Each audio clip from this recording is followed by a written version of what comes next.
Muchas personas, cuando les invitamos a la iglesia, nos ponen muchas excusas, ¿verdad? Incluso muchos que son cristianos, nos ponen muchas excusas para no ir a la iglesia. Una de ellas es: en la iglesia me hicieron mucho daño. Y tristemente hay entre nosotros historias en las cuales podíais expresar algo así. En la iglesia me hicieron mucho daño. En la iglesia hay mentira, en la iglesia hay falsedad, en la iglesia hay pecado. Y es cierto que en la iglesia hay esas cosas, pero hay más fuera de la iglesia. Sinceramente, hermano, esto es como aquel que sube en un avión y dice: voy a saltar sin paracaídas. ¿Por qué? Porque mucha gente ha saltado con paracaídas y se mató. Así que prefiero saltar sin paracaídas. Hay mucho más de todo eso malo fuera de la iglesia. Eso no es excusa para no acercarnos a la iglesia. Busca una iglesia sana, busca una iglesia que viva en santidad, que predique el evangelio, que ande con rectitud a la luz de la palabra del Señor. Pero algo sí tenemos que reconocer en ese comentario, y cuando dicen en la iglesia hay mucha hipocresía, algo sí tenemos que reconocer, y es que hablamos de santidad, pero muchas veces nuestra vida no refleja esa santidad. Hablamos de caminar en luz y muchas veces vemos pecado en nuestra propia existencia. Pero hermanos, no lo vamos a llamar hipocresía porque lo reconocemos. La hipocresía es cuando algo no se reconoce y se pretende vivir algo que es diferente a lo que es real. Nosotros no lo llamamos hipocresía, lo llamamos lucha. Sabemos que hay pecado en nosotros y luchamos contra el pecado que hay en nosotros. Y nos acogemos a los méritos del Señor Jesucristo, porque si somos santos y justos es por su obra en nosotros, no por nuestros propios esfuerzos. Lo que hay en nosotros no es hipocresía, es lucha, una lucha que no hay en aquel que no ha nacido espiritualmente del Señor. Y en este capítulo 3, el apóstol Pablo nos está hablando de esta lucha y nos está dando una perspectiva refrescante, porque lo que más nos ayuda en esa lucha es saber quiénes somos. Y nos habla en el capítulo 3 de nuestra identidad. Somos hijos de Dios, adoptados a su familia. Por eso el mundo no nos conoce, no le conoció a Él. Somos hijos de Dios y aún no se ha manifestado lo que hemos de ser, pero esa nueva identidad se ha de llevar a su plenitud cuando seamos resucitados y en gloria seamos semejantes al Señor Jesucristo. En ese capítulo 3, Juan nos está dando esa nueva perspectiva, que lo más importante no es lo que hacemos, lo más importante es lo que somos. En palabras de un querido hermano, el pastor Martin Lloyd-Jones, la santidad no es algo que se nos llama a hacer para poder llegar a ser algo, es algo que debemos hacer a causa de lo que ya somos. No hemos de vivir una vida buena y santa para llegar a ser cristianos. Hemos de vivir una vida buena y santa porque somos cristianos. No hemos de vivir esta vida santa para entrar en el cielo. Hemos de vivir esta vida santa porque vamos al cielo. Y queremos empezar a ser ya en esta vida aquello que vamos a ser eternamente. Y en este texto de hoy encontramos una descripción de esta realidad. Juan nos está haciendo una radiografía del alma. Hay muchos lugares en las Escrituras, muchísimos, y hemos visto en la escuela dominical en esta primera hora en el culto, esos imperativos a caminar en santidad y qué significa de una forma práctica. Las Escrituras muchas veces y de muchas maneras nos exhortan a caminar en santidad. Lo que encontramos en el pasaje de hoy es algo sorprendente. No hay imperativos, hay indicativos. No está diciendo el cristiano debe caminar en santidad, está diciendo el cristiano camina en santidad. No dice el cristiano no debe pecar, el pasaje de hoy dice el cristiano no peca. Está hablando de una forma tan absoluta, tan tremenda, por eso digo que Juan nos hace una radiografía es una prueba objetiva de algo, no la puedes cambiar. Nos está hablando de la vida cristiana desde la perspectiva de Dios. El cristiano es justo, el cristiano no anda en pecado, el cristiano no peca, el cristiano anda en justicia. Con unos términos tan absolutos que nos desconciertan. está describiendo quiénes son los que sí caminan en santidad. Vamos a leer primera carta de Juan, capítulo 3, versículos 4 al 9 solamente.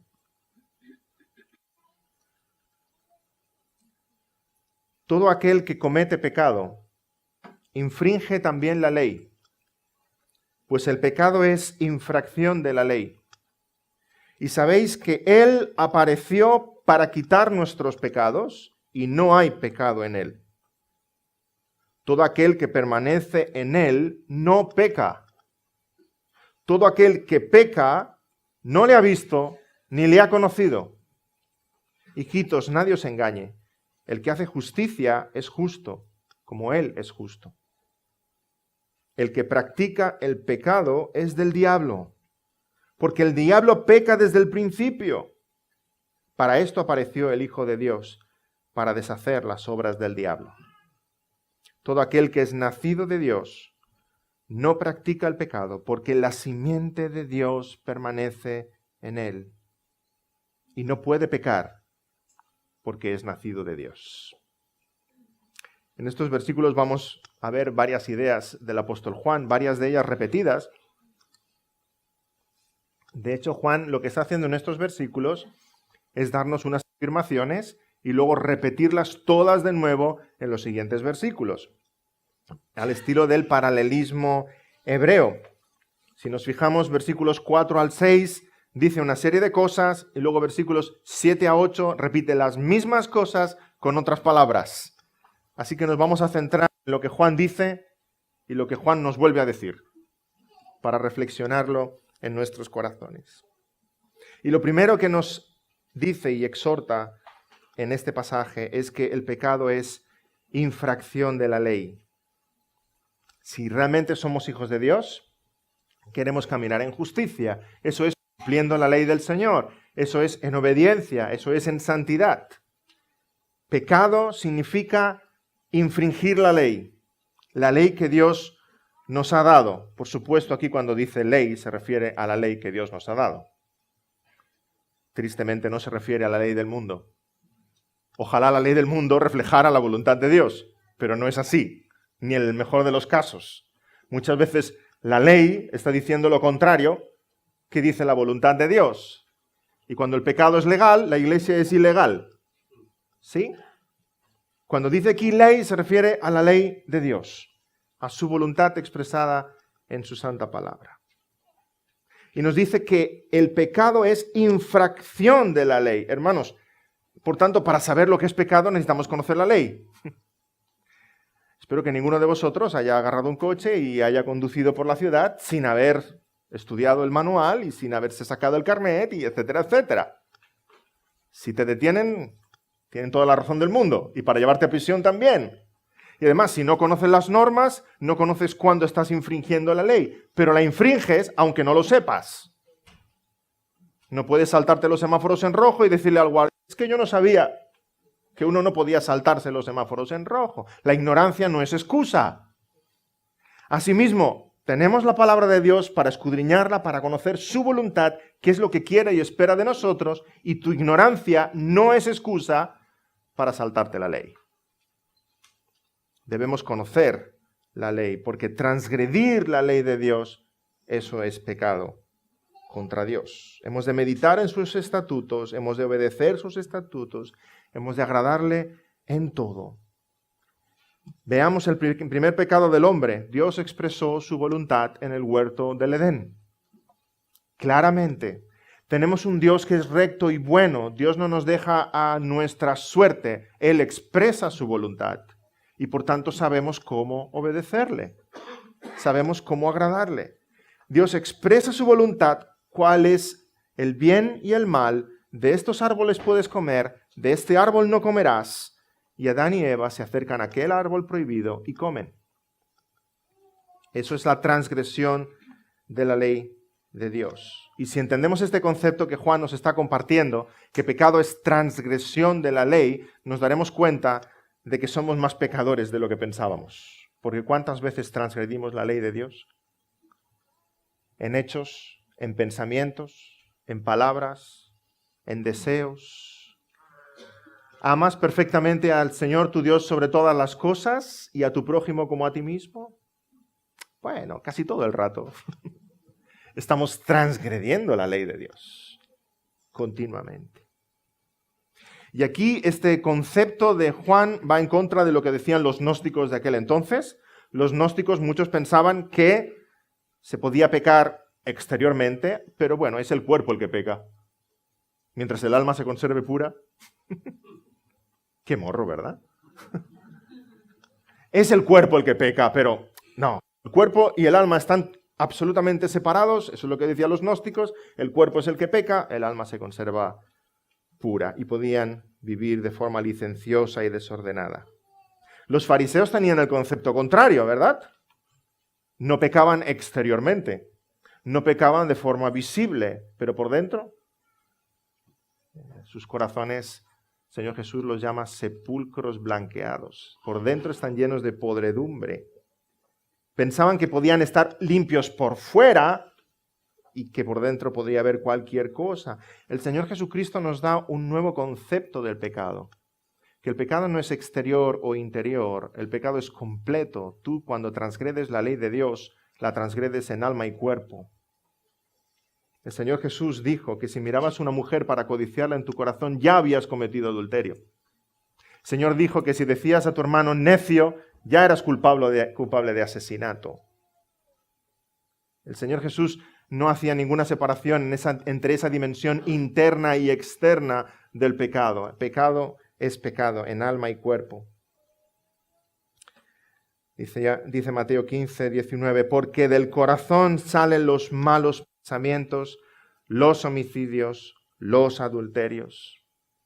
Querido hermano, no habrá nada en tu vida fuera, exterior, que antes no haya estado dentro. De hecho, hay cosas peores dentro que lo que todos vemos fuera. Pecamos en nuestros corazones. Y Juan nos recuerda lo que es el pecado. Es infringir la ley de Dios. Con tus manos, con tus pies, con tu voluntad, con tu corazón, con tu lengua, con tu mente. Cuando pecas, todo tu ser peca. Todos nosotros somos pecadores y destituidos de la gloria de Dios. No hay pecados grandes y pecados pequeños. No hay pecadores grandes ni pecadores pequeños. Todos somos pecadores. Y perdonad que use de nuevo este ejemplo. El otro día los jóvenes me hacían risa porque dicen, tienes que cambiar tu repertorio de ejemplos. Pero a lo mejor queda grabado en nuestra mente. Si en una tienda dice que prohibido perros y tú tienes un perro muy chiquitito, por pequeñito que sea, no lo van a dejar entrar. Es evidente que el perro grandote, ¿verdad? Este perro no puede entrar en la charcutería, que se me lo come todo. Pero el perro pequeño sigue siendo perro. Y no puedes decir, no es que no ladra, no es que es tan pequeño que casi ni es perro. Es perro igualmente y no va a entrar. ¿Piensas tú que Dios te va a dejar entrar en su santidad porque eres un pecador pequeño? En comparación con aquel, aquel sí que es un pecador. Ese sí que va al infierno. Pero yo, no. Sí, casi ni he pecado. He pecado tan poquito que casi ni soy pecador. Eres pecador exactamente igual que el peor de los pecadores que ha habido sobre esta tierra. Porque nadie que no sea absolutamente santo puede entrar en la presencia de Dios. Todos somos pecadores. Los niños también. Aunque seáis niños evangélicos desde que habéis nacido, tenéis que reconocer vuestros pecados delante del Señor. Y no habrá muchos pecados externos, ¿sí? No hemos matado a nadie, ni hemos robado, pero hay pecados en el alma, de orgullo, de egoísmo, de rebeldía, y esa rebeldía es contra Dios. El pecado es transgresión de la ley, y todos hemos transgredido la ley y estamos destituidos de su gloria. El pecador peca. No pecamos y nos hacemos pecadores, sino pecamos porque somos pecadores. Todos nosotros estamos destituidos de la gloria de Dios, a no ser que el Señor Jesucristo obre un milagro en nuestros corazones. La ley nos ha sido dada por Dios, por tanto la ley siempre la da alguien superior a nosotros. No somos nosotros los que nos inventamos la ley. Y eso pasa muchas veces cuando hablas con alguien. Le preguntas si hay pecado en su vida y te da su propio concepto de lo que es el pecado. Pero la ley no la pones tú. Querido amigo, querida amiga, la ley no la pones tú, la ley viene desde arriba. No pones tú tu propia ley sobre el país o sobre el tráfico o sobre cualquier otra cosa. No te inventas tú las leyes, la ley la da alguien superior. Y la ley moral, la ley espiritual, la da Dios. Entonces es su concepto de ley, no el tuyo. Dice el Catecismo Breve de Westminster, ¿qué es el pecado? El pecado es toda falta de conformidad con la ley de Dios o la transgresión de la misma. La ley la da alguien superior a nosotros. Por tanto, en el concepto de pecado está implícito lo siguiente: rebeldía. Cuando se me da una ley, cuando se me da una norma y yo no la quiero cumplir, lo que hay en mi corazón es rebeldía. Lo que hubo en Adán y Eva en el principio fue rebeldía. No queremos hacerlo así. Tenemos una idea mejor. En el centro de todo corazón, en tu pecado, está tu rebeldía contra Dios, tu autoridad, a quien tienes que obedecer. Porque el pecado supone siempre poner mi criterio y mi deseo por encima del criterio de Dios y del deseo de Dios. Va mucho más allá de si te sientes mal o no, de si eres consciente o no. Puedes pecar al hacer aquello que Dios te prohíbe y pecar al no hacer aquello que Dios te ordena. Puedes pecar por ignorancia, pero el pecado es pecado. El pecado es siempre pecado. Debemos escudriñar las Escrituras y someternos a ellas y someternos a la voluntad de Dios para vivir como Él quiere que vivamos. La misma idea que nos dice aquí Juan nos la repite otra vez en el versículo 7. Como os decía antes, va a repetir todas las ideas dos veces, pero en el versículo 7 fijémonos que lo dice en lenguaje positivo, un poquito más agradable. Hijitos, nadie os engañe, el que hace justicia es justo, como Él es justo. Aquel que tiene el carácter de Cristo impreso en su corazón, imita al Señor Jesucristo, por tanto, camina en justicia, obedeciendo la ley del Señor, igual como Cristo. Pero el pecado no solo es delito, el pecado es ofensa. El pecado es delito porque transgrede la ley, el pecado es ofensa porque hay una relación personal con aquel que nos da esa ley. Hay algo más que una infracción de la ley, es la ofensa contra aquel que nos ha dado la ley. Si yo le doy una orden a uno de mis hijos, que conste que son muy obedientes, pero si le doy la orden a uno de mis hijos y me dicen no lo quiero hacer, en primer lugar, ¿es un delito? ¿Es una infracción? ¿Habrá una pena por aquello? Pero en segundo lugar, porque es mi hijo y soy su padre y hay una relación personal, es una ofensa. Es una ofensa. Y hemos ofendido a Dios al querer hacer la nuestra y darle la espalda. Eso es pecado. Hemos ofendido a Dios. Y hay una diferencia tremenda, hermanos y amigos, entre pecado y error. Y a veces queremos escuchar nuestro pecado llamándole error. Es que me equivoqué. No te equivocaste, pecaste. Es que todos somos humanos, es que fui débil. No, es pecado, no es error. El error es moralmente neutro. Si estoy escribiendo en el ordenador y en vez de una N pongo una M, eso no es un pecado, eso es un error. Si alguien me pide direcciones para ir a un sitio en Barcelona y yo le digo que es a la izquierda cuando realmente era a la derecha y me equivoco, eso no es un pecado, es un error. Ahora, si tengo una mala palabra hacia alguien, eso no es un error, eso es un pecado. ¿Me seguís? El error es moralmente neutro, no hay maldad en él. Somos frágiles, somos torpes, cometemos errores. El pecado no es moralmente neutro. En el pecado hay maldad, en el pecado hay ofensa, en el pecado hay rebeldía. Recordemos las palabras del hijo pródigo cuando reconoce su situación y vuelve en sí y piensa, ¿dónde estoy? Iré y le diré a mi padre, Padre, he pecado contra el cielo y contra ti. No piensa, iré a mi padre y le diré, uy, me equivoqué. He cometido muchos errores, pero puedo volver, ¿verdad? Padre, he pecado contra el cielo y contra ti. Y cada vez que pecamos, pecamos en esa doble dimensión, contra el cielo y contra ti. Cada vez que hay una mala palabra, un mal gesto, una mala decisión, cuando hay egoísmo, cuando hay orgullo, pecamos contra el cielo y contra alguien. Y por tanto, hemos de pedir perdón al cielo y a alguien. Porque estos son los dos grandes mandamientos. Amar al que está en el cielo y amar a nuestro prójimo, ¿sí? Entonces el pecado es siempre en vertical y en horizontal. He pecado contra el cielo y contra ti. He pedido perdón al Señor. ¿Me puedes perdonar tú? Y no existe tal cosa como perdonarse a uno mismo. Perdonad, hermanos, que insista. No existe tal cosa como perdonarme a mí mismo. Otro gol que nos quiere colar la psicología moderna.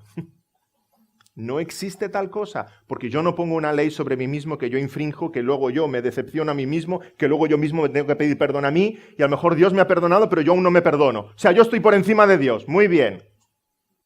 No existe tal cosa como perdonarse a uno mismo. Llámalo como lo llama la Biblia. Puro orgullo. Humíllate ante la presencia del Señor. Pide perdón a Dios a quien has ofendido y pide perdón a tu prójimo al que has ofendido. Necesitamos ayuda. ¿Nos damos cuenta al describir la dimensión del pecado? Necesitamos ayuda. Necesitamos un Salvador. Necesitamos un Redentor. Necesitamos un plan de rescate desde el cielo. Porque por nosotros mismos no podemos. Versículo 5. Y sabéis que Él apareció para quitar nuestros pecados. Gloria al Señor que envió a su Hijo unigénito. Nuestro problema se llama pecado. El mundo no lo va a reconocer nunca. Lo va a llamar desorientación, lo va a llamar falta de información, lo va a llamar incultura, lo va a llamar enfermedad. El mundo lo va a llamar de todas las maneras posibles, menos pecado. Pero la palabra de Dios nos dice claramente que nuestro problema se llama pecado. Tú eres pecador y tienes una deuda pendiente con Dios. Pero nosotros no podemos lavarnos a nosotros mismos de nuestro pecado. Necesitamos un Cordero perfecto cuya sangre derramada nos lave de nuestras faltas.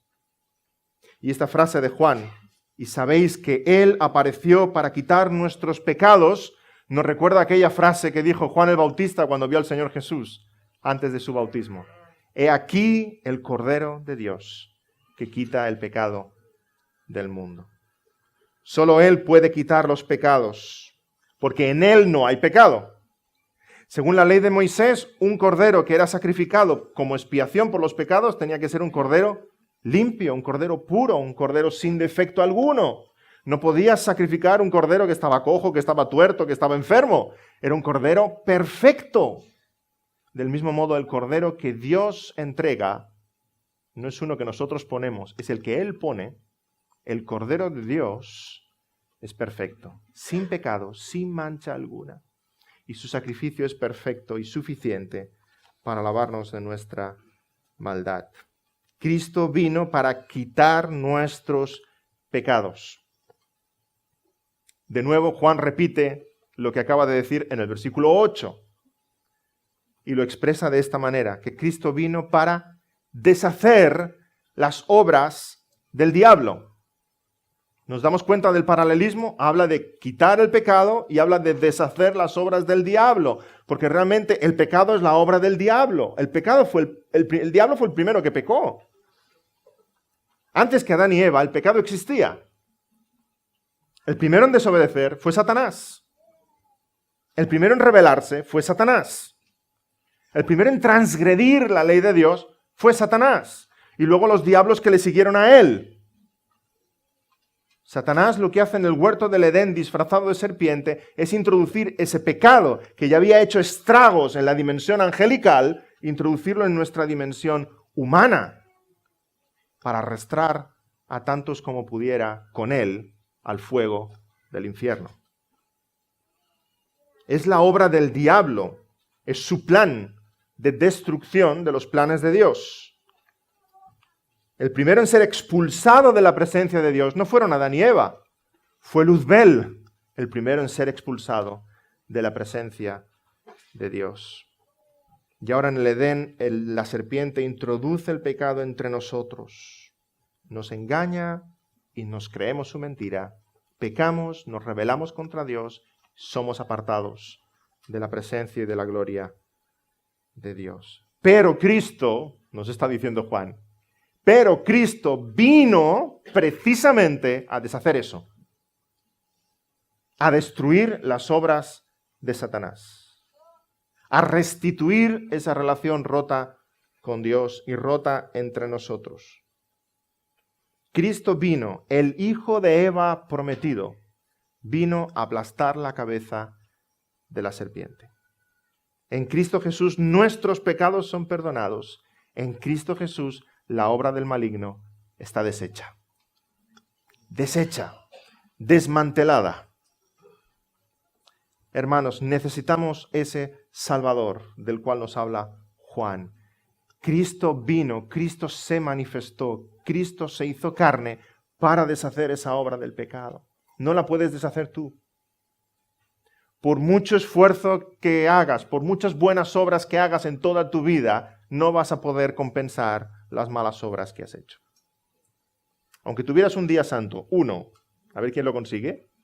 ¿Tú crees que un día santo, perfecto, las 24 horas en tu vida, compensa a todos los demás?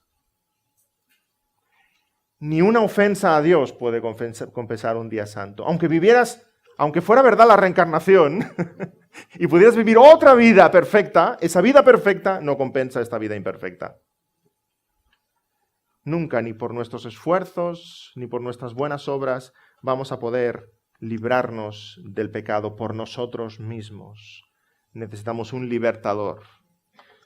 Necesitamos un salvador.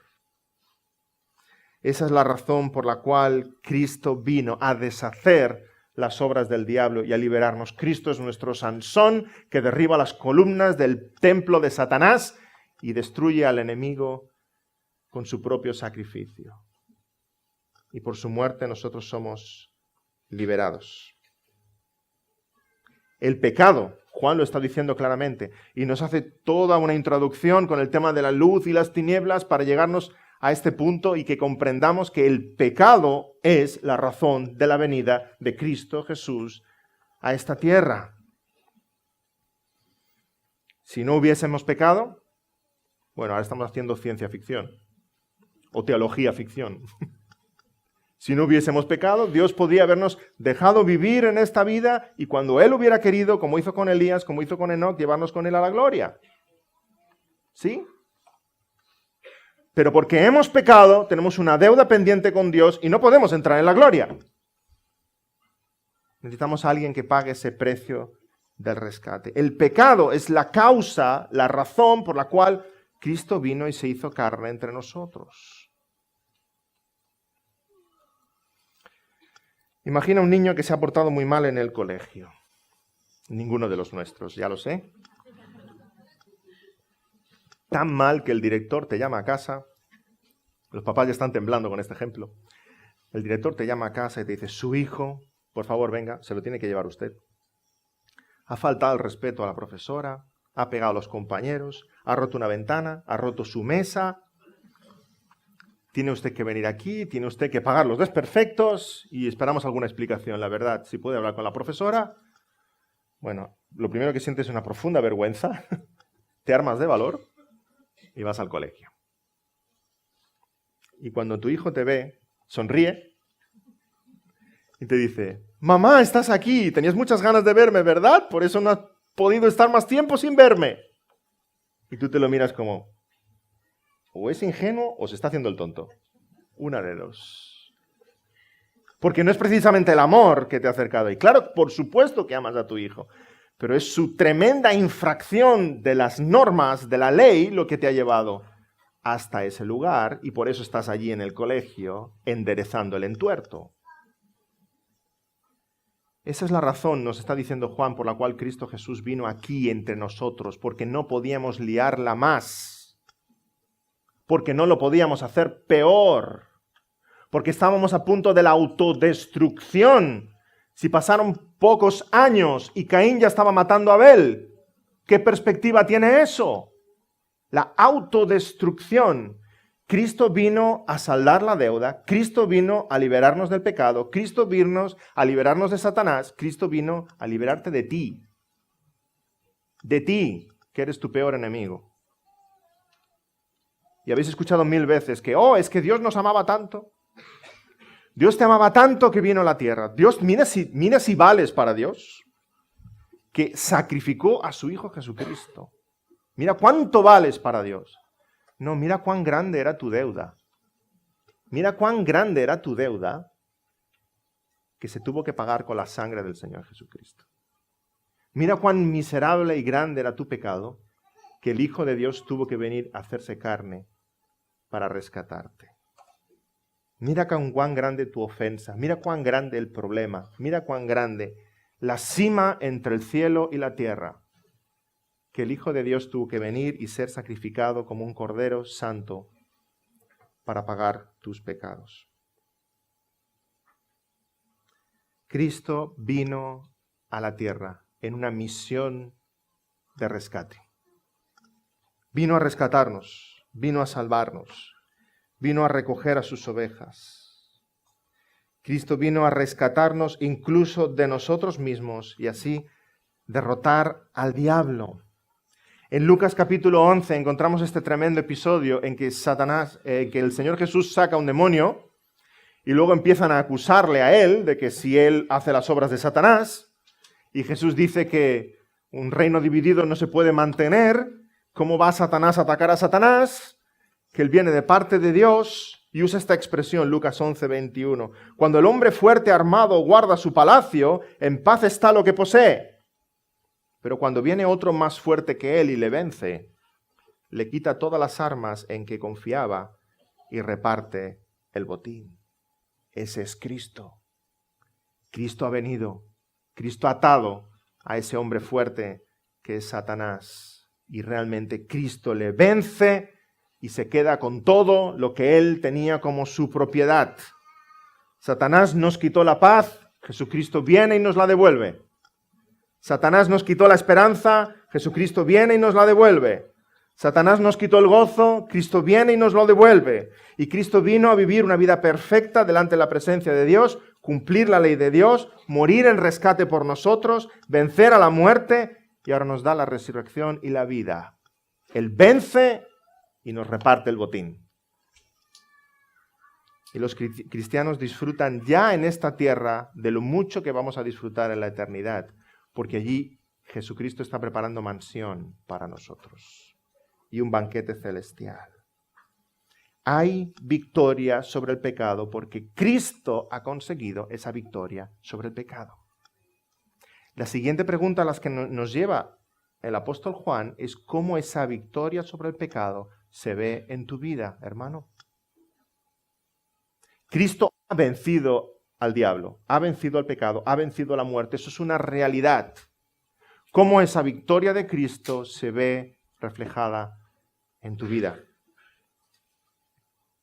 Fijémonos en el lenguaje tan contundente que usa el apóstol Juan. Versículo 6.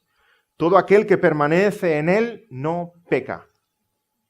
Todo aquel que peca no le ha visto ni le ha conocido. Y de nuevo en el versículo 9. Todo aquel que es nacido de Dios no practica el pecado, porque la simiente de Dios permanece en él y no puede pecar porque es nacido de Dios. ¿Qué significa esto? Os he de confesar que es uno de los versículos más difíciles en todo el Nuevo Testamento. ¿Qué significa cuando Juan dice que el cristiano no peca? Cuando sabemos que tenemos pecado. Eso significa que ninguno de vosotros, si pecamos, ninguno de nosotros es un cristiano auténtico.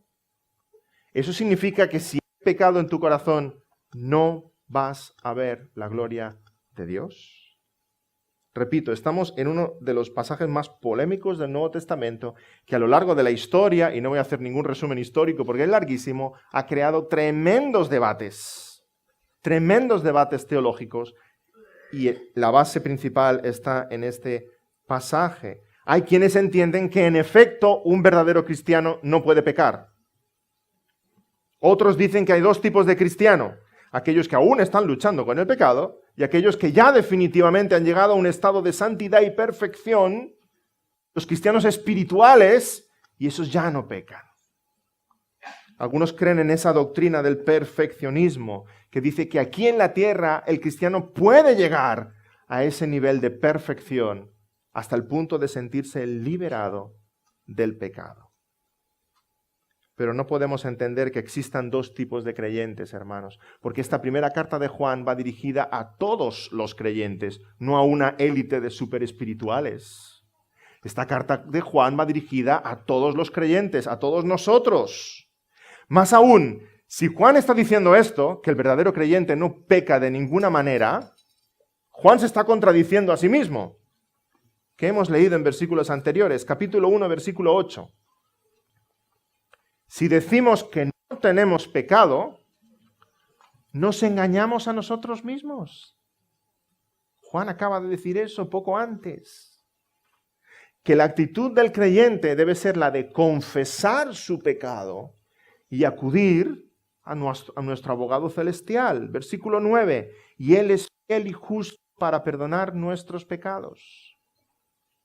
Y en el capítulo 3, versículo 3, nos recuerda que aquel que tiene esta esperanza en Cristo Jesús se purifica a sí mismo, lo cual quiere decir que camina en santidad y luchando contra el pecado. Es una realidad, en todo lo que hemos leído hasta ahora en esta primera carta de Juan, es una realidad que hay pecado en la vida del cristiano, pero luchamos contra el pecado, confesamos nuestro pecado y caminamos en el camino de santidad. Juan entonces no está enseñando que el verdadero cristiano está absolutamente libre de pecado. No está enseñando que en el cristiano no hay pecado ni de obra, ni de pensamiento, ni de deseo, ni de ningún punto. Romanos capítulo 7, el apóstol Pablo nos recuerda esa lucha, aquello que quiero hacer, aquello es lo que no hago, aquella lucha interna del creyente, porque hay lucha, está diciendo el creyente que está vivo espiritualmente. Los vivos luchan. Pero para los lectores de esta primera carta de Juan, en el original griego no hay ninguna contradicción, aunque a nosotros nos la pueda parecer. El mensaje es muy claro, porque Juan está aquí usando verbos continuos. No verbo aoristo en el griego, que señala un momento puntual, un pecado concreto, sino verbos continuos y participios que están describiendo la actitud general, la conducta, la pauta, la norma en la vida del cristiano. Juan, por tanto, está diciendo que el cristiano, de forma habitual, continua, como estilo de vida, no peca. Porque aquello estará diciendo que su naturaleza no es celestial, no viene del Padre. Se refiere a algo habitual en el capítulo 3, versículo 6. Todo aquel que peca no le ha visto ni le ha conocido. Se refiere a algo puntual en el capítulo 2, versículo 1, cuando dice, si alguno hubiere pecado, abogado tenemos para con el Padre. Y necesitamos distinguir esa realidad de algo puntual y de algo continuo, de una pauta, de un estilo de vida. Es cierto, lamentablemente, que los cristianos pecamos, caemos en pecado, como David, como Pedro, como Felipe, como tú y como yo. Pero todo verdadero cristiano no permanece en el pecado. Todo verdadero cristiano sale, se levanta y camina, porque su naturaleza espiritual es otra. No es la de abundar, vivir, habitar en el pecado. Si vas de excursión a un río y ves a los peces saltando y un pez sale del agua, ¿qué esperas de ese pez? Que patalee, que se mueva tanto como pueda, bueno, patalee, no, coletee, hasta caer de nuevo en el agua, ¿sí? Si vas paseando con tu gato y tu gato cae en el río, ¿qué esperas del gato? que nade hasta la orilla y salga lo antes posible. Está en la naturaleza del pez estar bien en el agua y mal fuera. Está en la naturaleza del gato estar bien en la tierra y mal en el agua. En el cristiano, en su naturaleza transformada por el poder del Espíritu Santo, si cae en el pecado, sale. Sale, porque no es su hábitat, porque no es su naturaleza, porque no es de él estar ahí. Sale para caminar de nuevo sobre la tierra. Así es. Hay una nueva naturaleza en nosotros que quiere morar, habitar en justicia y en santidad. Lo otro es de los hijos de Satanás. Los hijos del diablo abundan en el pecado, viven en el pecado. Nos dice el versículo 8, porque el diablo peca desde el principio. Por tanto, hay una imitación de esa naturaleza, la naturaleza de Satanás. Pero aquellos que son de Dios, versículo 5, el que permanece en él no peca. Versículo 9, todo aquel que es nacido de Dios no puede pecar. Una mala traducción diríamos, no puede pecando. No puede habitar en el pecado. No puede morar en el pecado. Así que no existe tal cosa, de nuevo, como cristianos carnales, aquellos que se confiesan de Cristo pero viven de cualquier manera desordenada. No me digas que eres cristiano y continúas con la misma vida de orgullo, la misma vida de borrachera, la misma vida de murmuración, de fornicación, porque por la puerta estrecha y el camino angosto no pasan todas esas cosas, ¿sabes? Es estrecho y es angosto. No pasan todas esas cosas. El que es nacido de Dios no practica el pecado, vive una vida que refleja esa santidad y esa justicia. Dime que eres cristiano y que si caes en pecado, rápidamente sales de ahí.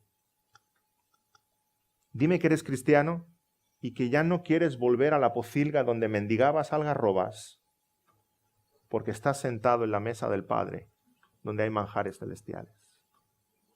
Dime que eres cristiano y que esa nueva naturaleza en ti crece de día en día. Y reflejas esto que está diciendo Juan, el cristiano no peca.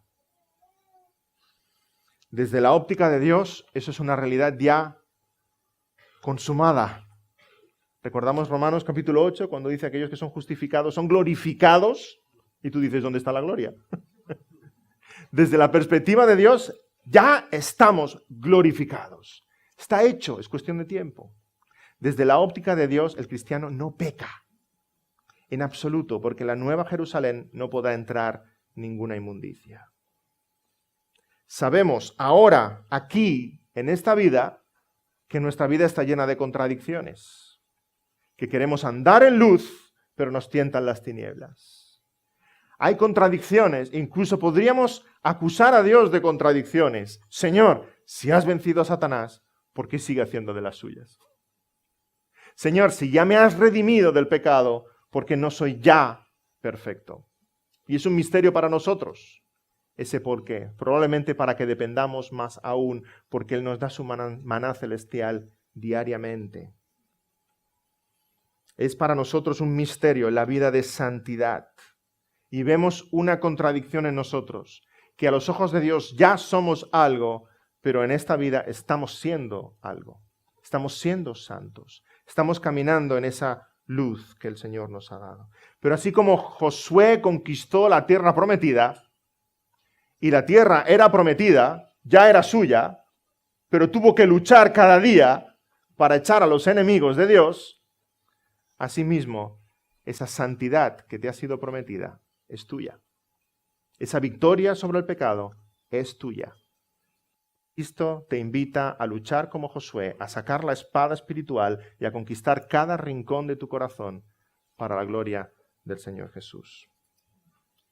Afilemos las espadas y batallemos contra el pecado, como dice Hebreos, hasta la sangre. ¿Has luchado en tu vida contra el pecado hasta la sangre? Bueno, un poquito. ¿Has luchado contra el pecado en tu vida hasta la sangre? ¿Eres de esos que se echan en el sofá y dices, Señor, santifícame? ¿Y esperas que venga un ángel del cielo? ¿O eres de aquellos que afilan su espada cada día y dicen, hoy Satanás va a venir a por mí? Y aquí estoy preparado con la espada del Evangelio, con el escudo de la fe para pagar esos dardos. ¿Entiendes la vida cristiana como una batalla? Decía un profesor mío en el seminario, la vida espiritual es un campo de batalla, pero algunos están haciendo picnic. Algunos salen con la fiambrera y con el zumito y se sientan en medio del campo de la batalla, pasan las flechas y las bombas y las balas y están haciendo picnic. Y mientras otros cristianos están sangrando y curando al hermano, se miran a aquel y dicen, ¿pero tú qué haces? Que esto es la guerra. ¿Vives la vida cristiana como haciendo picnic en medio del campo de batalla? ¿O te tomas en serio el llamado que hemos recibido de Dios? Que somos santos, que somos suyos, apartados para Él. Y que hemos de vivir cada día esta realidad. El cristiano no peca, el cristiano agrada a Dios, el cristiano camina en justicia, el cristiano anda en luz. Lucha contra todo lo que te aparte de esta realidad. Hay victoria sobre el pecado, gracias al Señor Jesucristo. En el Edén, Adán y Eva no podían pecar. En el Edén, Adán y Eva podían pecar. Tristemente pecaron. En el estado de caída en el que está el hombre sin Cristo, no puede dejar de pecar. Todo lo que el incrédulo hace es pecado, a ojos de Dios. A nosotros nos puede parecer que son buenas obras, pero a ojos de Dios no. Porque están ilegales delante de Dios. Todo lo que hacen es pecado. El cristiano, con esa nueva naturaleza que recibe en la regeneración, el cristiano ahora puede no pecar. Plantarle cara al pecado, plantarle cara a la tentación, no pecar y caminar en santidad. Ay, pero esperamos ese día glorioso cuando se consuman todas las cosas y estemos en la presencia del Señor, cuando tú y yo, querido hermano, no podremos pecar. No es que no queramos, es que no podremos pecar. Porque si pudiéramos, ya no habría otra cruz, ya no habría otro Redentor. En la eternidad, tú y yo seremos transformados de tal manera a la gloria y semejanza del Señor Jesucristo que no podremos pecar. No habrá en nosotros murmuración, ni codicia, ni ira, ni ninguna de estas cosas. ¡Qué esperanza tan preciosa! Y la razón nos la da Juan para acabar en esta sección, en este versículo que hemos estado leyendo. El versículo 9. Todo aquel que es nacido de Dios no practica el pecado, porque la simiente de Dios permanece en él. Qué tremendo ejemplo. El ejemplo de la agricultura que tantas veces aparece en la palabra. Crecemos en santidad porque la simiente de Dios está en nosotros. ¿Recordáis la parábola del sembrador? Dios el Padre ha preparado tu corazón para recibir el Evangelio. Dios el Hijo ha sembrado esa simiente del Evangelio para que crezca. Dios el Espíritu la está regando y cuidando para que dé un fruto abundante. Y porque esa simiente está en nosotros, tenemos esa tremenda esperanza de que crecemos en santidad. Es una obra que no se ve instantáneamente, pero se ve progresivamente. Es una obra que nos da gran gozo y gran alegría porque es una obra de Dios en nuestros corazones. Y como una simiente, el Evangelio está vivo, el Evangelio tiene poder, el Evangelio crece, el Evangelio no cesa de cumplir su propósito. Para acabar, Tito 2:14 dice así: porque Cristo se dio a sí mismo por nosotros, para redimirnos de toda iniquidad y purificar para sí un pueblo propio, celoso de buenas obras. Amén. Vamos a orar. Señor, gracias por esta preciosa realidad de la simiente del Evangelio en nuestros corazones. Tu simiente, Señor, porque la has puesto tú, porque viene de ti, porque es poderosa, porque es viva, porque es real. Te pedimos, Señor, que siga creciendo y esta realidad consumada ya en los cielos se vea aquí en la tierra. Que andemos en luz, que caminemos en justicia, confiando solamente en aquel Salvador, el Señor Jesucristo, que vino, Señor, tuvo que venir en nuestro rescate, en nuestro favor, porque Él era el único que nos podía rescatar. El único, Señor, que podía entregar su propia vida en nuestro favor para lavarnos de nuestra maldad. Señor, te pedimos que como Naamán bajó al río y fue lavado de su lepra, Señor, nosotros bajemos a esa sangre del Señor Jesucristo y seamos lavados completamente de la lepra de nuestra alma. Ese pecado, Señor, porque hay victoria en ti, en Cristo Jesús. Amén.